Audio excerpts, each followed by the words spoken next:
Hey, it's Renee, and today I'm doing day 2 of the October Pagan YouTube Vlog Challenge. I need to write that down because I'm going to struggle with it the whole month. So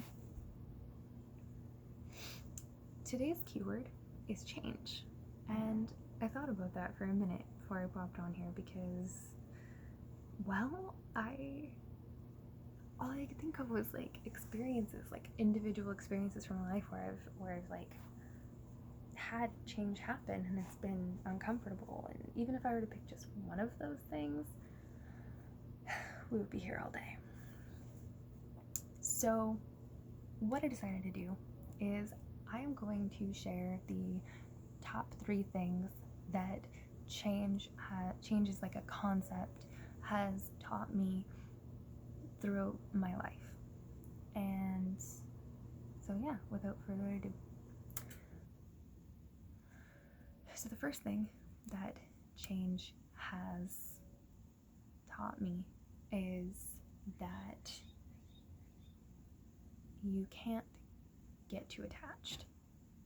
And that was tough for me to learn at first, because the first time that I heard of that, like, don't get too attached, I was drawn to it as a lesson that, like, I know I needed to learn, but I didn't even understand what the lesson was yet. And I thought initially that the lesson was that I should go through life cold and unattached to things because I didn't want to be hurt when I couldn't have them anymore, when I couldn't experience them anymore.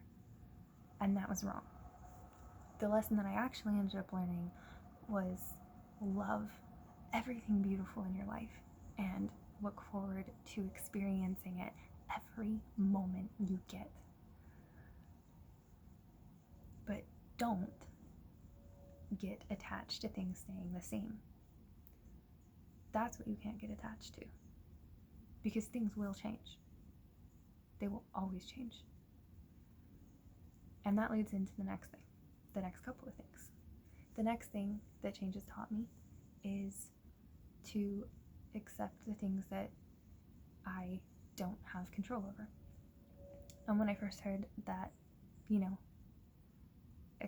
help me accept things that, I can't change, I was against it at first, just because I have authority issues when it comes to where I had heard it from, which was in the sobriety prayer. And at that point in time, even that was too, it was a prayer to a Christian God the first time that I had heard it, and I was trying to distance myself from that as much as possible. And so I was really resistant to that lesson. And I also didn't know what it meant for me personally.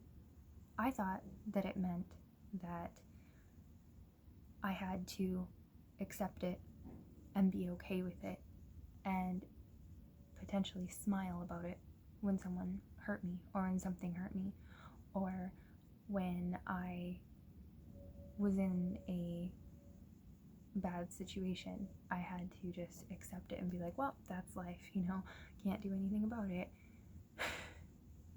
And that made me really angry. But the lesson that I actually learned was that I have to accept the duality of things.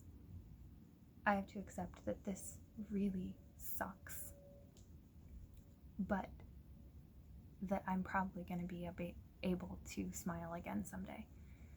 And I have to be able to understand that horrible things sometimes can happen to me, and that's awful, and I shouldn't accept the bad or evil actions of others, but that I should accept that there are things that I can do in my life to heal.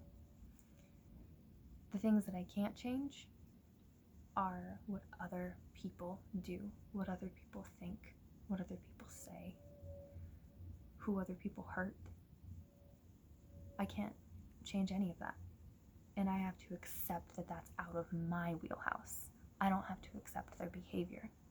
I just have to accept that I don't personally have any control over it. And I have to accept that duality, that I can't do anything about that, but I can go do this. And the third thing is it has taught me gratitude like nothing else. When I say gratitude rather than thankfulness, being thankful is just being thankful, for something, but gratitude is being, to me personally, excitedly thankful for something. And I am excitedly grateful for so many things in my life that I feel like, had I not gone through really tough changes in my life and really uncomfortable transformations in my life, would I know how to be grateful for a comfy bed? Would I know how to be grateful for a blanket that someone gave me when I was homeless? Would I know how to be grateful for a good warm meal? Would I know how to be grateful for just simply belonging somewhere? Would I know how to be grateful for having a day where, or even months and years, where I don't have to be unsafe? Would I know how to be grateful for all of that without change, without really tough transformations? And I don't think I would be. I don't think I'd know how to do that. So I'm very grateful for all of those lessons. And that is what change has taught me. So yeah, happy October 2nd.